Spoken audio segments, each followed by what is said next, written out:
Welcome back to Storyline, the program that brings you personalities that you would not have met and have seen into your lounges, into your homes.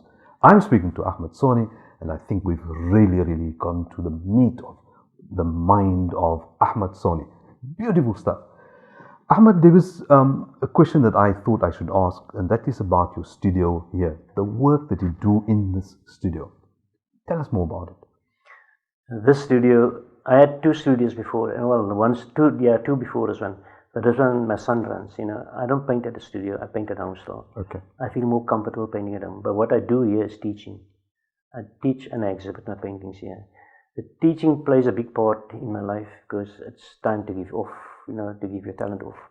My son also teaches. He does a unique thing. He teaches children every Saturday morning. Nice. And that is going very well. Teaching of the children. That is going very well. How many children on? We average about 12 on a Saturday morning. That's not bad. So it's quite nice. And across the peninsula, across the spectrum. But when we go like to Durban and Joburg, mostly adults, mostly adult teaching. Here we teach on a Tuesday morning adults as well. Islamic art. And again, the number.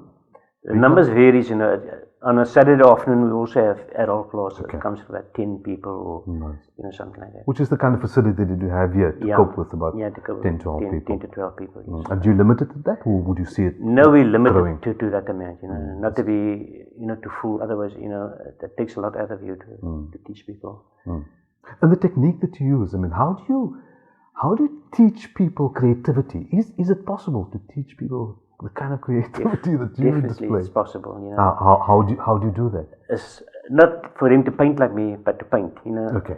I can't teach people to paint like me. Otherwise, I have to give them my hand. I can teach people to paint, but I insist that they paint differently. They must just paint normally. It needs to be unique. It must come from inside. Yes. Whether you want to do crazy art like I do, whether you want to do modern art, you got to. I firmly believe that art must come from within you. It's got to come from within you. And the technique that you use, when a person walks in here and says, I think I've got it within me to do art, what is it that you would look for? I would look forward to, first of all, like I said, the eagerness to want to paint. The talent is not really important to me. I can show you how to do a thing, but I can't teach you to be disciplined. That's something I can't do. So normally I start them off with paper and draw any calligraphy that they want to, and then we take it further and we let them paint or start painting. It develops from there onwards. And you would advise, how about this, how about that? That's right, yes. Now, and that would again be in your mind's eye, not so you'd see it, maybe if that person did the stroke in this way, how? That's the unique aspect. That's the puzzle that I think. But you must remember there's different strokes for different folks, Okay. Two people won't never paint the same. So you wouldn't interfere in their creativity? I won't interfere with that. That I will leave. Okay. Van Gogh never painted like Picasso. They're all different. The same with Islamic art. People are different. Okay. And you leave it at that? I'll leave it at that, yes. But if you do a mosque, then we can't really do what we want to do. That's calligraphy? Calligraphy. Eye of the Quran. It's got to be, there's discipline involved in. Okay. So you can't really allow people, anything in the mosque, you got to be, it's got to be done properly. And the studio itself, it functions only with yourself, your daughter-in-law, and Shaheen, your son? Shaheen, my son, yeah. Okay. The three of us runs the gallery and the studio. Okay. And he handles the sales and all those kind of... I'm not allowed to put prices to my paintings anymore. They say I give it away, so I don't sell paintings. He sells it, Okay. I think it's better that way also, that I don't get involved with selling the paintings, Yeah, because it's part of you too, not so. Yeah, And you'd feel bad that you're attaching a value to it, isn't it? I remember my father was the same. He had the same nature in him. We had shops, and he ran the shops down to the ground because he used to give what you call that time pasella, I don't remember pasella. Yes, I do. He used to give pasella every time, Alhamdulillah. And I got the same nature in me, man. I can't make a price for my work. It's difficult. I rather say take a painting, but like I said, I got to be realistic also that I do charge, for what I do. Would people still bargain with you? Like I said, I don't make prices. I don't sell in my. It would be with Shaheen. With Shaheen, yeah. So they have a bit of a fight with. No, Shaheen is very slick. Okay. That's the price. Take it or leave it. That's it. Yeah. Beautiful, and that's how it should be, isn't it? It should be like that, yeah. Because that shows that the value is given it a good thought in terms of the man hours, in terms of creativity, and so on. Sometimes I'm quite shocked when you tell me, Daddy, I sold that one for that price. I go, oh, Shaheen. I would have priced half that, And the future of the studio, I mean, Inshallah, are there plans to grow it? Everything in Allah's hands, It's not an easy thing to run a studio, It's not easy, Art is a luxury. Yes. How many people will buy art? It's a luxury item. So inshallah, you must persevere. I believe my son also, he was a computer programmer. He did very well in computer programming, but he decided to do art. And I suppose Allah knew that he can also contribute in making the future more brighter, by having the studio where we can teach people. Ever considered going out to schools to teach? Yeah, we did that. I did that before. I used to go to Rustenburg, Islam, not only Muslim schools, I used to go to non-Muslim schools as well. And how was the take-up? Very well, it's going to be very well. People appreciate it. People, they do appreciate it, The people from other communities, how do they see? Do they pop in here more than Muslim people? Or? No, not really. But is there a reason for it? Could there be more people? They don't know about it. Okay. But I'm sure, like when I used to exhibit, I used to exhibit with any other group. They don't need to be Muslims, I exhibit with any people that ask me to exhibit. And that's the only way we can expose art to people, If we're going to restrict it only to Muslim people, and exhibit only to Muslims, it's not going to work. We've got to expose the art to non-Muslims as well. So how do you think that can happen? Because if it's very localized in the way it's being done now, is there some movement in trying to reach out to them? Or? We got to do the work, we got to advertise more, we got to invite people more to the gallery. I told Shaheen already, we must try and get a tourist to come here as well, as part of their route when they go, when they go sightseeing, to let them come here and see exactly what we're doing. As part of, that's an interesting idea. Do that. Is he exploring the opportunity? He must, I spoke to him already about it.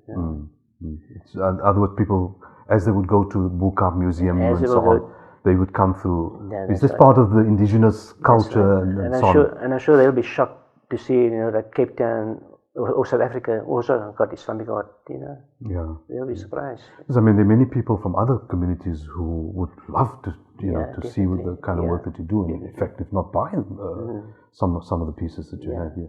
So I think it's just so unique. Definitely is, but it takes a lot of time and it takes a lot of hard work, but we're working hard to expose the art to everybody. Now with the computer, now with internet, and so websites. We got websites going and all that, So it's working. We talked earlier about the kind of difficulty you have with doing work on your own, and the opportunity to grow others in this particular field. Is there some kind of succession plan that you have? Was it only Shaheen at this point in time and your daughter-in-law?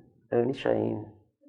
But Shaheen, like I said, is more on a computer. He does graphic, Islamic art in the graphic form. But doing the mosque, like I'm doing this, nobody yet. Well, I'll give you a long life. But if you're not around, what happens? I don't know. Tomorrow, if somebody wants a masjid done, I suppose, you never know. Somebody might just come along and say, I'll do it, Okay. You never know. You can't predict. And you haven't met that person yet, yet, I haven't met have you? that person yet. I haven't met him yet. But unique. And let's hope from hope so. this program that somebody says, Inshallah. I'm putting my hand up and I think I can do something here. What would your take be on the future of what you're doing? What is your future vision? How would you like to see this thing pan out? I think I planted a lot of seeds, and I'm sure the flower is going to flower.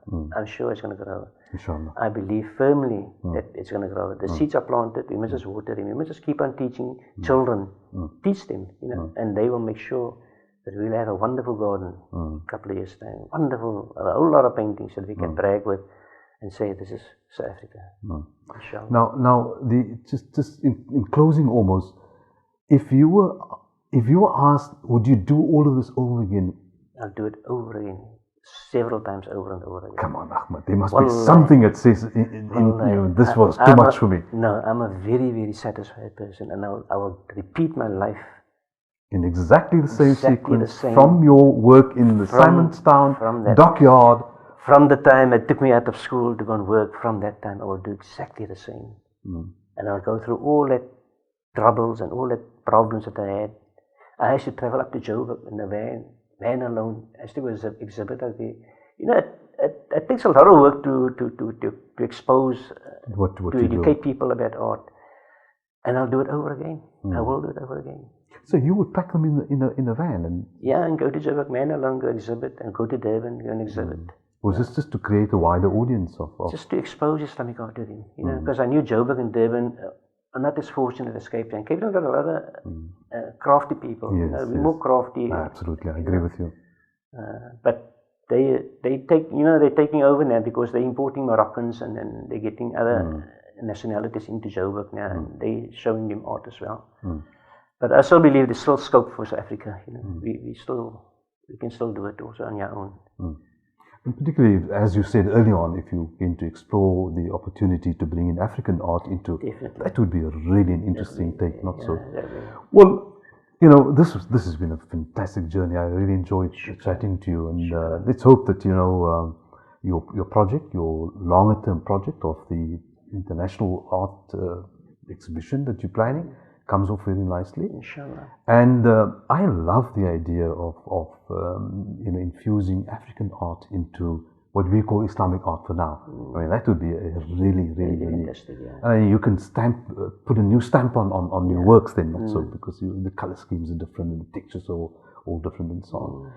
Well, congratulations and thank you very much. It was nice chatting to you. I hope that you continue to prosper. Inshallah. Another 63 years, inshallah. Inshallah. I don't think my wife's going to be happy with another 63 years.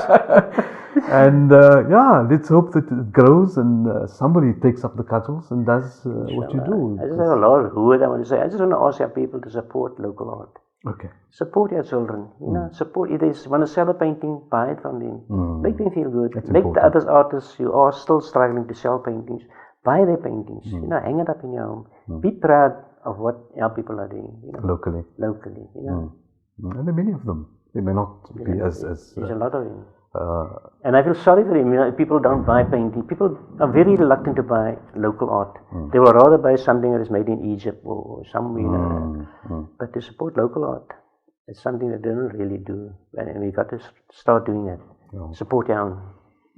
Well, I think that's the nature of life, not so. Yeah, so it is, thank you very much, Ahmad. It was very pleasure nice chatting to you. And it's as we say in Afrikaans, voorspoed. Inshallah. So may you progress, and may the studio progress, and may those who are in it progress. Inshallah.